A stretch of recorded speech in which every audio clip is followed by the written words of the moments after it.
আসসালামু আলাইকুম। আচ্ছা, আজকে লেকচার নাম্বার 5 চলমান। হ্যাঁ, সকলকে স্বাগতম। তো আজকে আমরা মূলদ সংখ্যা নির্ণয় করা শিখবো বা মূলদ কিনা প্রমাণ করা শিখবো, ঠিক আছে? প্রশ্ন নম্বর 9, অনুশীলনীর প্রশ্ন 9, প্রমাণ করো যে এই √5, √7, √10 প্রত্যেকে অমূলদ সংখ্যা। তো এইটা হচ্ছে একটা আমি বুঝাই দিব, বাকিগুলা সেম। হ্যাঁ, বাকিগুলা সেম, জাস্ট কোথায় কি হবে সেটা আমি বলে দিচ্ছি, ঠিক আছে? তো প্রথম কথা হচ্ছে আমরা জানি 4 থেকে 5 বড়, 5-থেকে 9 বড়। মানে দেখেন, এই যে 5 নিলাম, এখানে 5 বলছে ক নম্বরে, √5, এই জন্য আমি এখানে 5 নিয়েছি, ঠিক আছে? আর দুই পাশে দুইটা সংখ্যা নিব। এই দুই পাশে দুইটা সংখ্যা কিভাবে নিব, যে এই দুইটা যেন পূর্ণবর্গ সংখ্যা হয়, এটা মাথায় রাখতে হবে, ঠিক আছে? 7-এর বেলাও সেম কাজটাই আপনাকে করতে হবে। 7-এর থেকে ছোট পূর্ণবর্গ সংখ্যা হচ্ছে আপনার কত, 4 এবং 9, এই দুইটা দুই পাশে 7-এর বেলায় সেম কাজটাই করতে হবে আপনাকে, ঠিক আছে? বা অন্য কিছু নিতে হবে।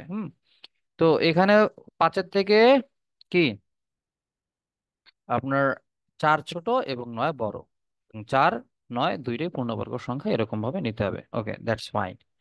তো এখন বর্গমূল করব, সবগুলোকে বর্গমূল করলে ব্যাপারটা কি দাঁড়াচ্ছে একটু খেয়াল রাখবেন। √4, √5, √9। √4 কে ভাঙলে কত হয়, 2 হয়। এবং √9 কে ভাঙলে কত হয়, 3 হয়। এখন খেয়াল করেন, শর্ত কিন্তু আগেরটাই আছে, কিন্তু অঙ্কের মানটা পরিবর্তন হয়ে গেছে। কেন পরিবর্তন হয়েছে? বর্গমূল করার পরে অঙ্কের মানগুলো পরিবর্তন হয়ে গেছে। এখান থেকে বোঝা যাচ্ছে কি, √5 এর মান যতই হোক না কেন, সেটা 2-এর থেকে বড় হবে এবং 3-এর থেকে কি হবে, ছোট হবে, ঠিক আছে?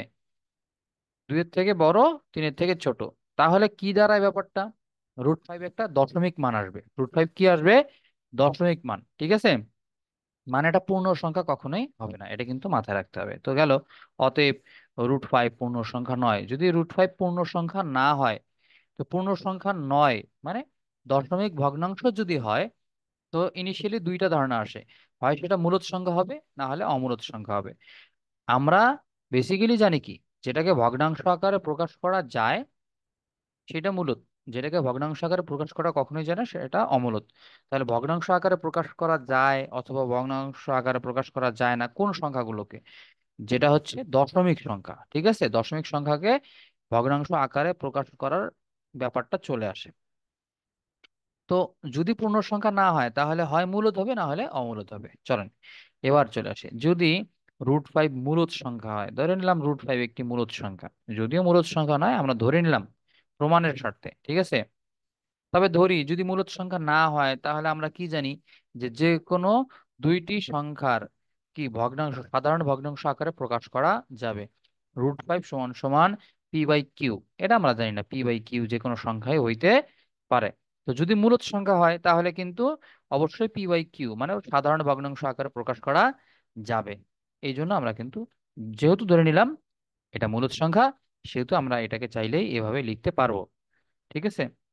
এবং এখানে শর্ত হচ্ছে পি ও কিউ পরস্পর সহমৌলিক সংখ্যা। পি এবং কিউ পরস্পর সহমৌলিক। সহমৌলিকের ধারণাটা আমি প্রথম লেকচারে বলে দিয়েছিলাম। সহমৌলিক মানে হচ্ছে যে সংখ্যা দুইটির গসাগু এক ছাড়া অন্য কিছু হবে না। এক ছাড়া অন্য কিছু হবে না, তার মানে সংখ্যা দুইটিকে ভাগ করা যায় এরকম দ্বিতীয় কোনো সংখ্যা নাই। ধরেন, সহমৌলিকের ব্যাপারটা আপনাদেরকে একটু বুঝাই, যে সহমৌলিক কোনটা, 5, তারপরে হচ্ছে 8, এরা কিন্তু সহমৌলিক। কেননা 5 এবং 8কে ভাগ করা যায় এরকম কমন কোনো সংখ্যা নাই, ঠিক আছে? 5 এবং 8কে ভাগ করা যায় এরকম কোনো সংখ্যা নেই। বাট আপনি চিন্তা করেন, 6 এবং 10, এরা কিন্তু কখনোই সহমৌলিক হবে না। কেননা এই দুইটাকে ভাগ করা যায় এরকম কমন একটা সংখ্যা আছে, কত, 2, ঠিক আছে? এরকম কমন একটা সংখ্যা 2, 2 দিয়ে 6কেও ভাগ করতে পারবেন, 10কেও ভাগ করতে পারবেন। এই ব্যাপারটা কিন্তু মাথায় রাখতে হবে, যে 6/10 এই জিনিসটাকে আপনি চাইলে কি করতে পারবেন, ভগ্নাংশ আকারে প্রকাশ করতে পারবেন, সাধারণ ভগ্নাংশ আকারে। বাট এই টাইপটাকে কিন্তু একটু ডিফিকাল্টলি আপনাকে চিন্তা করতে হবে। কিভাবে ডিফিকাল্টলি চিন্তা করবেন, ডিফারেন্টলি চিন্তা করবেন, এটা আমরা একটু পরে আসতেছি, ঠিক আছে? ওকে, চলেন। তো সহমৌলিক ধারণাটা স্পষ্ট হয়ে গেল, হ্যাঁ। সহমৌলিক স্বাভাবিক সংখ্যা এবং এই কিউ অবশ্যই একের থেকে বড় হবে, কিউ একের থেকে কি ধরে নিলাম, বড় ধরে নিলাম। ওকে, দ্যাটস ফাইন। তো আমাদের এটা ইনিশিয়াল ধারণা যে এরকম হওয়ার কথা যদি মূলদ হয়।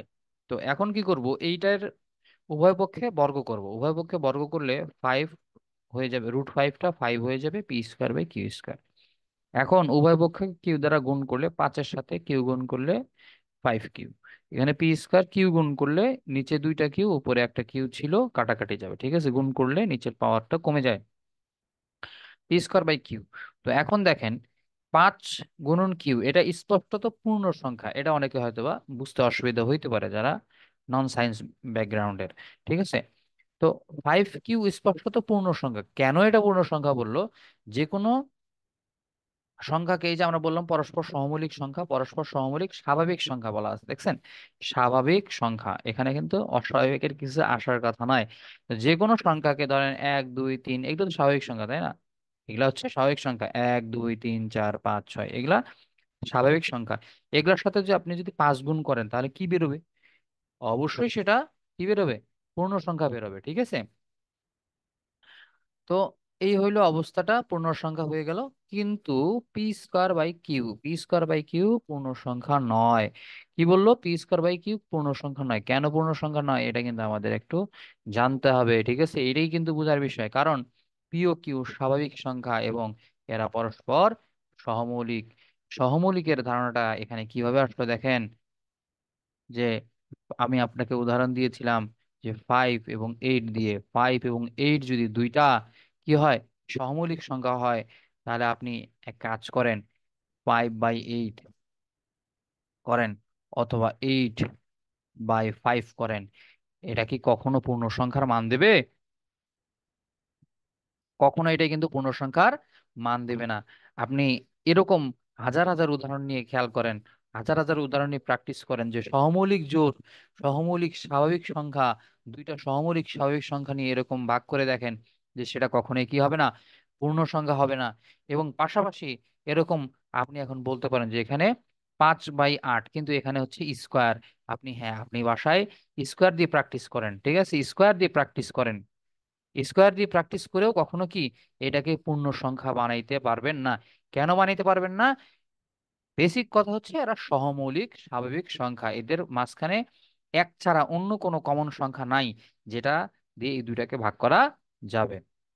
তো আশা করি এই জিনিসটা বুঝতে পারছেন, এবং কিউ অবশ্যই একের থেকে বড়। তো এতটুকু গেল। এটা একটু আবার আপনারা রিপিট করবেন, হ্যাঁ, রিপিট করে শুনবেন, বুঝবেন, বোঝার চেষ্টা করবেন কেন এই শর্তগুলো আসছে। এটা অনেকেই জানে না বা বুঝে না, অমনি মুখস্থ করে লিখে দেয়, হ্যাঁ। যখন আপনি লজিক জানবেন তখন আপনি লিখতে পারবেন, ঠিক আছে। এটা মুখস্থ করার কোনো কিছু নেই, এটা স্বাভাবিক একটা অঙ্ক, হ্যাঁ। যদি তাই হয়, তো এইটা পূর্ণ সংখ্যা আবার এইটা পূর্ণ সংখ্যা নয়। যদি একটা পূর্ণ সংখ্যা আর একটা পূর্ণ সংখ্যা না হয়, এই দুইটা কি কখনো আপনারা কি সমান সমান লিখতে পারবেন? অবশ্যই না, অবশ্যই না। 5 × 2 = 10, এই 10 এবং এইটা পূর্ণ সংখ্যা নয় মানে দশমিক সংখ্যা, মিলবে? তাই কি মিলবে? না, কখনোই মিলবে না, সমান হতে পারে না। পূর্ণ সংখ্যার সমান কে হয়? পূর্ণ সংখ্যা হবে। পূর্ণ সংখ্যার সমান অপূর্ণ সংখ্যা বা দশমিক সংখ্যা হইতে পারে না।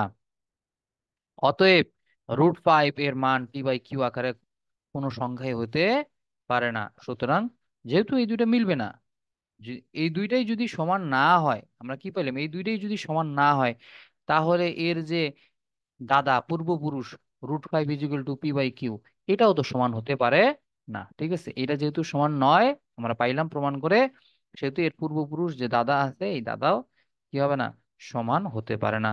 সো যদি সমান নাই হয়, তার মানে √5 কে p/q আকারে আমরা লিখতে পারবো না। যেহেতু লিখতে পারবো না, সেহেতু এটা একটা কি, অমূলদ সংখ্যা, ঠিক আছে। তো এটাই, আশা করি বুঝতে পারছেন। না বুঝতে পারলে একটু রিপিট করে আবার দেখে নেন। আর বাকি দুইটার কাজ দেওয়া থাকবে, আপনারা একটু করে ফেসবুক গ্রুপে সাবমিট করে দেবেন, ঠিক আছে। ধন্যবাদ সবাইকে, হ্যাঁ? ভালো থাকবেন, সুস্থ থাকবেন। আসসালামু আলাইকুম রহমতুল্লাহ।